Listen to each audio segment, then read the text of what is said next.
You know, a lot of those YouTube videos are, oh yeah, women can smell the retention on you and NoFap's benefits timeline. A lot of those guys, again, they make videos because they want to get views and make money, not because they actually care about you. But people talk a lot about NoFap online, and I think it makes things worse for men like you, because it makes you desperately try to quit right now. And quitting isn't actually the right thing. By trying to be on NoFap, you're setting yourself a goal that you will fail. Because what is the goal? Okay, not to fap. For how long? 90, how long? Forever, right? Is it likely that you're gonna fap once again over the rest of your life before you die? Maybe days or weeks, or maybe years, or maybe 35 years old, or maybe 65, you probably will, right? So then setting this goal that we shouldn't fap is probably not smart. We know there's a 100% chance that we'll fail this goal. Maybe we're gonna fail today, maybe we're gonna fail in 10 years, but 100% chance we're gonna fail this goal, right?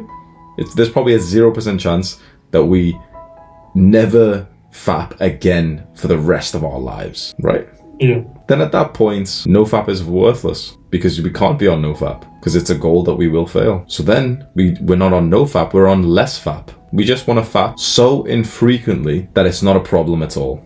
So maybe that's once every 6 months, 2-3 times a year. If it was that infrequently, you probably wouldn't care, would you? It would probably be like a conscious thought that you did, and maybe it was actually kind of useful for some, you know what I mean? It's probably so infrequent that it's not even bad for you. That's what we want to get up to. That slight change in your mindset is very powerful. So how do you do less fap properly then? We progressively deload. So in the gym, we progressively overload. We start with 20 kg bench press, then we go 22.5, then we go 25, then 27.5, then 30, 32.5, 35, like this. We go up like this. We must do the exact same thing, but reducing it in less fap. So on average, would you say, do you fap like every day once? Or so let's say 30 times a month you fap, right? Yeah. To go from 30 to 0 is a huge jump. Should a beginner who comes to the gym, he can bench 20 kg. Should he put 60 kg on the bar, right? But he can bench 20 kg. Should he put 22.5? Sure. So if you fap 30 times a month, what if for this month the goal is 27? What if you choose 3 days of this month that you won't fap, but for the rest of the month you can fap once per day, no problem, and actually tell yourself that you can enjoy it? Which sounds crazy. But then what if next month it's 24 times, then 21? And then by the end of this year, you fap 10 times, which is a 3 times improvement already. And then halfway through next year, it's less than once a month. And at that point, you're already in like the golden point. You're already at like this awesome place. Imagine.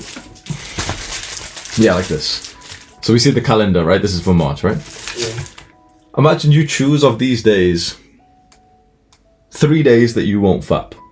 And if this was for May, I would choose the first day of the month. Okay, that day I'm not gonna fap. Boom, first day done.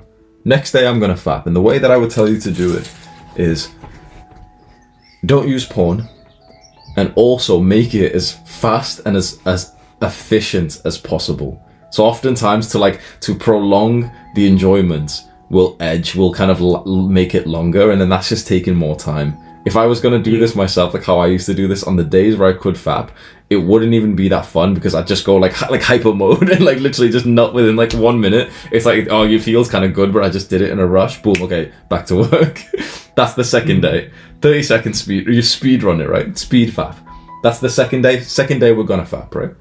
Third day, let's try not to fap. Let's get those 3 days where we're not gonna fap in the month. Let's try and get them as close as possible to the start of the days of the month. You can plan this out before, and you just got to tell yourself, okay, today I'm not going to fap, but literally almost every other day of the month I'm going to fap, so it's not a problem, just today I won't. Okay, then you've done 3 for May. Then in June, okay, we're going to take 6 days off, and you put them near the first few days of the month. You get 1 day, you're not going to fap, the next day you are. You do this for a couple of months, and suddenly you've been able to distance yourself so much away from the enjoyments, the porn, the time wasted, and also from the toxic idea of NoFap. Now it's getting relatively healthy. You're a teenager who went from every day to 1/3 of that. 10 days in December. You could do that, right? Imagine December's far away. Could you achieve the goal to only fap 10 times in December, that means you went down by 2/3. That's a big accomplishment, and that's realistic. And then after December, let's say a few more months, if you got only 10 times in December, 6 months after that, you could probably do just 1 time in June 2024, right?